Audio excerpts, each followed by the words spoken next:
Cummins India Pune में headquarter है इस कंपनी का। 1962 से कारोबार करती हुई इंडस्ट्रियल ऑटोमोटिव मार्केट और पावर जनरेशन के लिए डीजल नेचुरल गैस इंजन की दिग्गज मैन्युफैक्चरिंग कंपनी है। और यहाँ पर हमारे साथ कार्यक्रम में शामिल हो रहे हैं कंपनी के मैनेजिंग डायरेक्टर मिस्टर अश्वत्थ राम साहब, जो कि पर्ड्यू यूनिवर्सिटी से इंडस्ट्रियल इंजीनियरिंग में बीई कर चुके हैं। इंडियाना यूनिवर्सिटी के केली स्कूल ऑफ बिजनेस से आपने एमबीए किया है और पिछले 31 साल से आप कंपनी की कमान संभाले हुए हैं। सर, बहुत बहुत स्वागत है आपका। धन्यवाद हमारे लिए समय देने के लिए।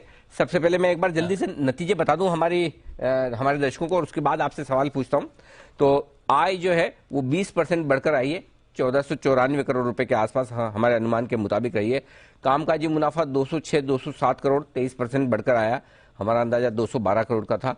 मार्जिन 13.8%, बिल्कुल उम्मीद के मुताबिक। और मुनाफा 190 करोड़ के आसपास, 215 करोड़ के अनुमान के मुकाबले में।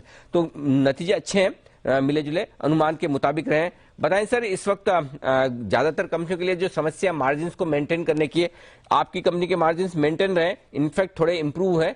बताइए सर, क्या खास वजह रही इसके पीछे? तो मार्जिन्स के ऊपर बहुत ही ज्यादा प्रेशर है, क्योंकि 2 या 3 ये जो ग्लोबल फिनोमिनन है जो हमको डायरेक्टली इम्पैक्ट कर रहे हैं।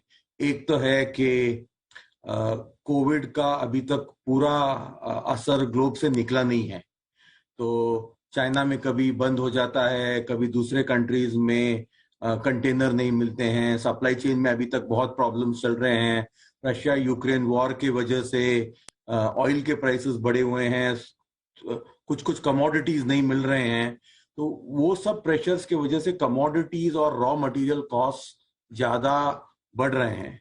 तो हम उनको काउंटर करने के लिए क्या कर रहे हैं कि हमारा प्रोडक्टिविटी इंप्रूव कर रहे हैं, हमारे कॉस्ट के ऊपर कंट्रोल रख रहे हैं, हम प्राइसेस बढ़ा रहे हैं, नए प्रोडक्ट्स इंट्रोड्यूस कर रहे हैं। तो ये सब कॉम्बिनेशन करने के बाद भी प्राइसिंग पे या मार्जिन पे थोड़ा असर हुआ है। लेकिन हमको उम्मीद है कि अगले 1-2 क्वार्टर्स में वो जब कमोडिटीज थोड़े सेटल हो जाएंगे तभी मार्जिन्स भी वापस पीक लेवल्स पे आ जाएंगे।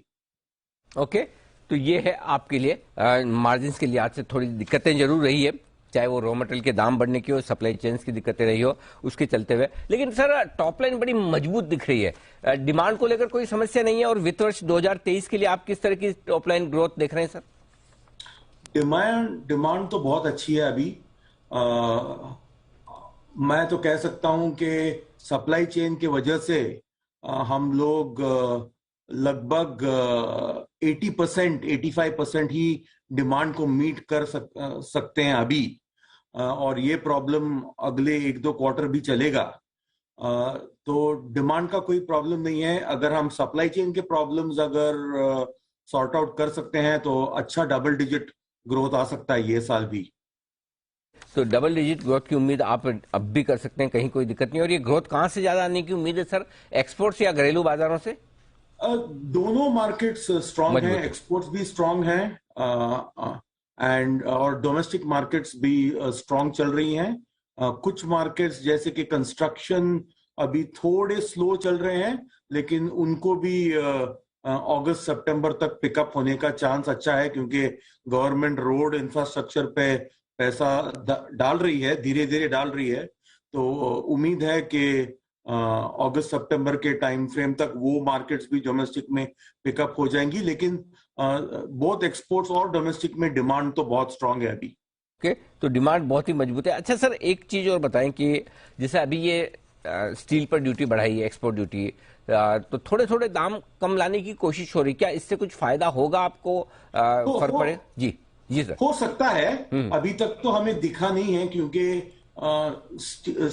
सिर्फ स्टील के ऊपर कमोडिटीज का इम्पैक्ट नहीं हुआ है, हमारे लॉजिस्टिक्स के ऊपर ऑयल की वजह से हुआ है। कॉपर प्राइस अभी तक हाई है, सेमीकंडक्टर्स नहीं मिल रहे हैं, सिलिकॉन नहीं मिल रहा है। तो बहुत से कमोडिटीज के ऊपर इम्पैक्ट है।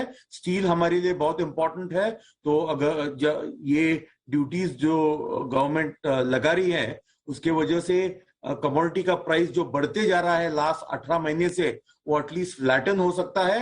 अगर फ्लैटन हो गया तो ये इंडस्ट्री के लिए अच्छा ही है। ओके, तो ये बहुत बढ़िया बात है। अच्छा सर, एक आखिरी बात ये पूछना चाहता हूँ, ग्रीन हाइड्रोजन को लेकर क्या कुछ वहां पर प्लान्स मजबूत होते दिख रहे हैं? एक बार जरा उसका गाइडेंस दे सर। ग्रीन हाइड्रोजन पे कमिंस बहुत काम कर रही है। एक तो मोबिलिटी स्पेस में जो हम इलेक्ट्रोलाइजर फ्यूल सेल्स और वो फ्यूल सेल्स को सप्लाई करने के लिए इलेक्ट्रोलाइजर, वो सब भी कमिंस प्रोड्यूस करती है। बट अभी रिसेंट क्वार्टर में हमने नया इनोवेशन इंट्रोड्यूस किया है जिसको हम हाइड्रोजन आइस कहते हैं, which means existing internal combustion engine में हम हाइड्रोजन जला के क्लीन व्हीकल को चला सकते हैं या क्लीन पावर जेन चला सकते हैं with no change to the infrastructure. यानी कि व्हीकल को बिना चेंज किए या पावर जेन के जनरेटर को बिना चेंज किए हुए हम फिर भी उसको एक्सट्रीमली क्लीन बना सकते हैं। वो टेक्नोलॉजीज हम लोग इंट्रोड्यूस कर रहे हैं। तो हाइड्रोजन पे बहुत ही प्रोग्रेस हो रहा है। सर बहुत बहुत धन्यवाद आपका सर, नतीजों पर विस्तार से बातचीत करने के लिए और हमारे दर्शकों को इस पूरे फाइनेंशियल ईयर का गाइडेंस भी बताने के लिए शुक्रिया सर आपका। अश्वथ राम साहब बताते हुए अपनी कंपनी के पूरे आगे नतीजों के बारे में। बाजार मजबूती के साथ